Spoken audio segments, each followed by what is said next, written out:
હરિદ્વારમાં રાતે 8 વાગે કેવો માહોલ હોય. આપણે છે ને થોડાક ભૂલા પડી ગયા છે એટલે આપણા દોસ્તારને લોકેશન નાખીશ. હવે જોઈને આપણે લેવા આવશે. રાતના 10 સાડા 10 જેવું થઈ ગયું ને આપણે રૂમે જઈએ છીએ. પહેલાં તમને આ ગંગા નદીનો વ્યૂ બતાવે. હરિદ્વારમાં બીજો દિવસ છે અને રાતનો સમય થઈ ગયો છે. અત્યારે 8 વાગી ગયા છે. તો હું તમને બતાવીશ કે હરિદ્વારમાં રાતે 8 વાગે કેવો માહોલ હોય. તો ચાલો અત્યારે આપણે અહીંયા છે ને ધર્મશાળા છે ત્યાં રૂમ રાખી હતી.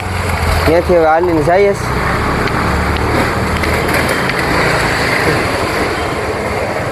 બાજુમાં જોઈ શકો છો કે આ ગુજરાતી ગલી આમ તો કહેવાય એમ, કેમ કે અહીંયા બધી ગુજરાતી દુકાન છે. જો અને પાછું જમવાનું ગુજરાતી મળે ને. આપણે જે ગુજરાતી હોય ને એ બધા અહીંયા જ આવે જમવા.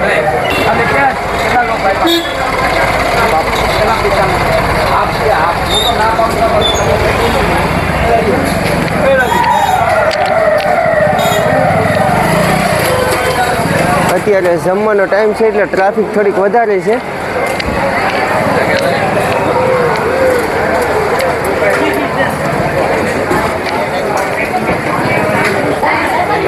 જો ટોપડીમાં શા બનાવે છે. શા ટોપડીમાં જ બનાવે. સોરી, શા બધા ટોપડીમાં જ બનાવતા હોય, પણ આ છે ને રકાબીમાં અને કપમાં શા આપે. બાકી બધી વાર પ્લાસ્ટિકના ઓલા જ હોય. એક હરિદ્વારમાં જ આપણે પહેલી વખત આમ જોયું કે રકાબીમાં શા આપે.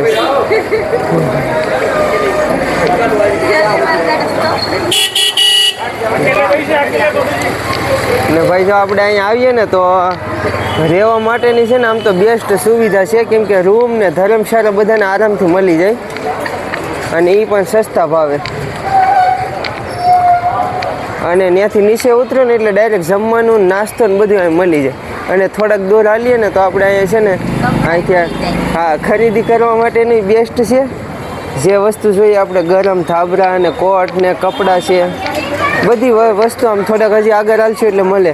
અને એનાથી જો થોડાક હજી આગળ જઈએ ને તો આપણે શું કહેવાય કે ગંગા ઘાટ જોવા મળશે, જ્યાં બધા સ્નાન કરવા આવે. હરકી પોડી છે, ગંગા આરતી થાય એ.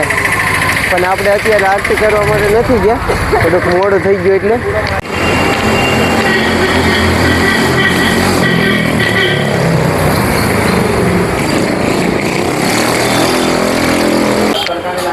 અને જો આ ગલી છે ને એમાં આપણે બધી ખરીદી જે કરવી ને બધું મળી જાય. અને અહીંયા અત્યારે મોટા ભાગે તો ગરમ જે કપડાં હોય ને એ વધારે મળે. અને આમ જોઈને તો સસ્તા છે એમ. બાકી હરિદ્વારથી ઉપર તો આપણે જે ઋષિકેશને જાય ને પછી જેમ જેમ ઉપર જઈએ ને આપણે કેદારનાથ સાઈડ તો બધી વસ્તુનો ભાવ પણ વધતો જાય. આપણે જે ગામડામાં 5 રૂપિયાની ચા મળતી હોય ને એ 30 રૂપિયાની મળે, 40 રૂપિયાની એમ. અને એ પાછી આપણે ભાવે તો નહીં જ. એવી જ રીતે જમવાનું પણ એમ જ હોય. અત્યારે આમ તો સાંજનો સમય છે પણ અહીંયા આટા મારવાની બહુ મજા આવે. હા, અને અત્યારે અમારા રૂમમાં છે ને બહુ ગરમી થાય. એસી છે પણ એસીનો સમય છે 7 થી 7નો. એટલે હવે પાછા આપણે જાવ ત્યારે એસી શરૂ થઈ જાય એટલે વાંધો નહીં આવે.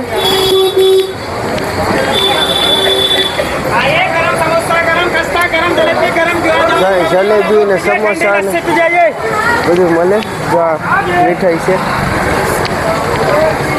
આ બધા પિત્તર ને ત્રાંબાના વાસણ છે, પૂંજાની બધી સામગ્રી છે. 100 રૂપિયાની થાળી પણ મળે. જય હનુમાન દાદા એ મંદિર છે.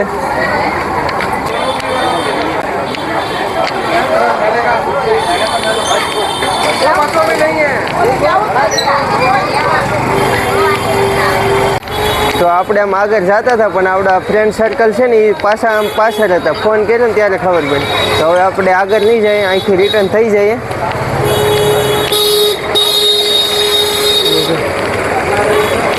અત્યારે આમ તો ટ્રાફિક થોડીક ઓછી કહેવાય, પણ આ જે ટેક્સીવાળા છે ને એ લોકોનો અવાજ ને વધારે આવે છે.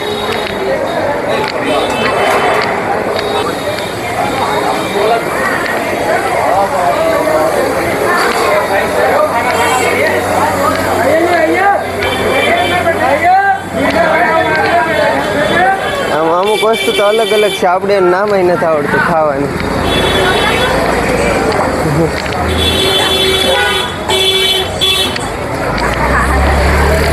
ઓલા આપણે લસ્સી પીએ ને ત્યાં હતા.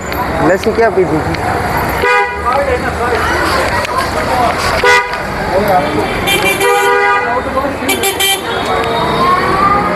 અહીંના બધાના મકાન સરસ છે. અહીંથી અહીંયા જાય ને એટલે અહીંયા નદી કિનારો દેખાય, પણ આપણે અત્યારે જ નથી જવાનું, કેમ કે આપણે છે ને સવારે ગયા હતા ત્યાં. એટલે આપણે છે ને થોડાક ભૂલા પડી ગયા છે, એટલે આપણા દોસ્તારને લોકેશન નાખ્યું. હવે જોઈને આપણે લેવા આવશે. ભૂલા તો નથી પડ્યા, પણ અલગ પડી ગયા છે, મતલબમાં રસ્તો તમે જોયો પણ એ ક્યાં છે ને અમે ક્યાં છે ને એ ખબર નથી. એટલે તો આપણે થોડીક વાટ જોઈએ. તો અત્યારે બહુ ટ્રાફિક વધી ગઈ. તો આપણે પણ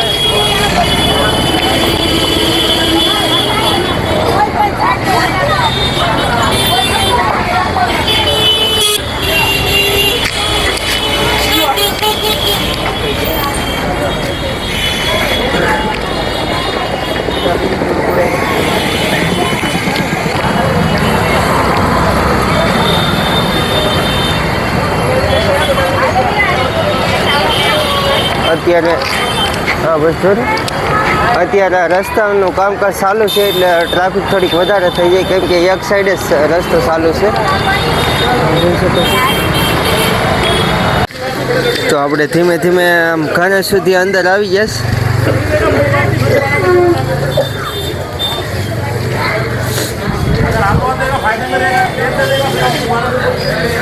લગભગ આપણે 2 કિલોમીટર જેટલું હાલી ગયા છે આપણા રૂમથી, અને હજી પણ આગળ હાલ્યા જઈએ. અને આપણે પ્રસાદી ને કંકુ ને એવું થોડીક ખરીદી કરી છે, હજી થોડીક બાકી છે.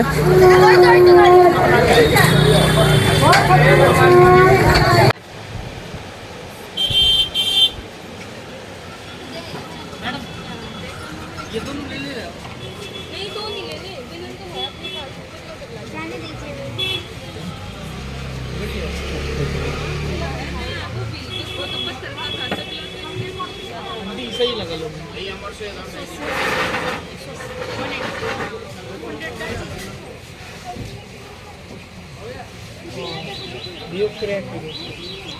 રાતના 10-10:30 જેવું થઈ ગયું ને આપણે રૂમે જઈએ છીએ. પહેલાં તમને આ ગંગા નદીનો વ્યૂ બતાવી દો. કેટલી શાંત નદી અને મોટા પ્રમાણમાં પાણી અત્યારે વહે છે. ને ચાલો જે આપણે જમવાનું બાકી છે, તો ગુજરાતી જમીન પછી આપણે સૂઈ જઈએ, કેમ કે બહુ થાકી ગયા છે. અને જો અત્યારે છે ને બહુ મસ્ત વાતાવરણ છે, કેમ કે ટ્રાફિક છે ને એ હવે બંધ થઈ ગયા આખી. જો